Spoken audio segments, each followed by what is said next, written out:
32 সেকেন্ডে জমা পড়ল ভয়াবহ বিমান দুর্ঘটনার প্রাথমিক রিপোর্ট।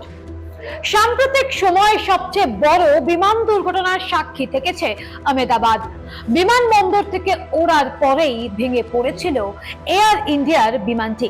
কি ঘটেছিল এই 32 সেকেন্ডে? শনিবার সেই রিপোর্ট বা প্রাথমিক রিপোর্ট জমা পড়ল। নিঃসন্দেহে এই রিপোর্ট একেবারে চাঞ্চল্যকর, যে রিপোর্টে দুই পাইলটের শেষ মুহূর্তের কথোপকথন ধরা পড়েছে। আহমেদাবাদ বিমানবন্দর থেকে ওড়ার কয়েক মুহূর্ত পরই ভেঙে পড়ে এয়ার ইন্ডিয়ার বিমান। গত 12ই জুন সেই দৃশ্য দেখে শিউরে উঠেছিল গোটা দেশ। কি রয়েছে সেই প্রাথমিক রিপোর্টে? শনিবার জমা পড়া সেই রিপোর্ট ইঞ্জিনের সমস্যার কথা উল্লেখ করেছে। সেই বোয়িং ড্রিমলাইনার বিমানের ককপিটে সেদিন পাইলট এবং কো পাইলটের মধ্যে কি কথোপকথন হয়েছিল সামনে উঠে এসেছে সেই তথ্য। 15 পাতার ওই রিপোর্ট থেকে জানা গেছে যে শেষ মুহূর্তেও ঠিক কিভাবে ইঞ্জিন চালু করার মরিয়া চেষ্টা করেছিলেন দুই পাইলট। সক্রিয় করেছিলেন বিকল্প এক যন্ত্র, কিন্তু তাতেও লাভ হয়নি। একটি ইঞ্জিন চালু করা গেলেও দ্বিতীয় ইঞ্জিন আর চালানো যায়নি। ফলে মুহূর্তের মধ্যে বিমানটি সামনের বহুতলে ধাক্কা খায় এবং ভেঙে পড়ে এবং এক ভয়াবহ অভিশপ্ত ইতিহাস হয়ে থাকে।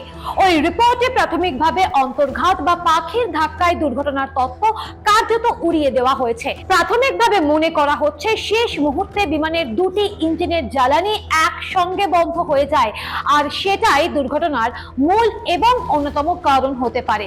ককপিট ভয়েস রেকর্ডারে পাইলটের শেষ মুহূর্তের কথোপকথনের পাওয়া রেকর্ড অনুযায়ী দুর্ঘটনার ঠিক আগের মুহূর্তে এক পাইলট আরেক পাইলটকে প্রশ্ন করেন, জ্বালানি বন্ধ করে দিলে কেন? এর জবাবে অন্য আরেকজন পাইলট উত্তর দেন, আমি কিছু বন্ধ করিনি, যা হওয়ার স্বয়ংক্রিয়ভাবেই হয়েছে। কিন্তু কে কোন কথা বলেছিলেন সেটা এখনো পর্যন্ত স্পষ্ট নয়। রিপোর্ট অনুযায়ী ইঞ্জিন 1 এবং ইঞ্জিন 2 রানওয়ে ছাড়ার পরে বন্ধ হয়ে যায়।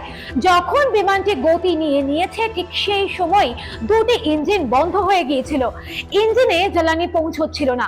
মুহূর্তের মধ্যে বিমানের গতি এবং উচ্চতা দুটোই কমতে থাকে। পাইলটেরা ঠিক সেই মুহূর্তে দুটি জ্বালানির সুইচই আবার কাট অফ থেকে রানে নিয়ে এসেছিলেন, অর্থাৎ বন্ধ থেকে চালুর জায়গায় নিয়ে এসেছিলেন।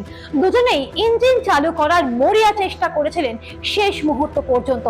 ইঞ্জিন 2 সাময়িকভাবে স্থিতিশীল অবস্থায় এলেও আর একটা বারের জন্য চালু করা যায়নি ইঞ্জিন 1কে। পাওয়া যায়নি থ্রাস্ট।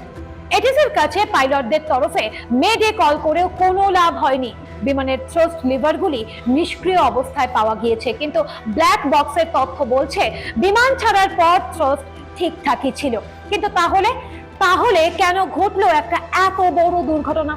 প্রাথমিকভাবে অন্তর্ঘাতের কোনো প্রমাণ মেলেনি, তবে জ্বালানি সুইচে কোনো গোলমাল ছিল কিনা সেটা এখনো খতিয়ে দেখা হয়নি, তবে সেটাও খতিয়ে দেখা হবে। কিন্তু প্রশ্ন উঠছে, কেন বিমানের জ্বালানি বন্ধ হয়ে গেল? কেন ইঞ্জিন বন্ধ হয়ে গেল? কোনো এক পাইলট কি ভুল বশত এই কাজটা করে ফেলেছিলেন? কিন্তু বিমানের পাইলট সুমিত সবরওয়ালের প্রায় 8200 ঘন্টা বিমান চালানোর অভিজ্ঞতা ছিল। সহকারী পাইলট হিসেবে ছিলেন ক্লাইভ কুন্দার, তারও 1100 ঘন্টা বিমান চালানোর অভিজ্ঞতা রয়েছে। তাই এই ভুল কি আদৌ তাদের দ্বারা হতে পারে নাকি অন্য কোনো ত্রুটি? উত্তর দেবে পরের রিপোর্ট। এরকম আরো ভিডিও দেখতে চোখ রাখুন আর প্লাস নিউজে।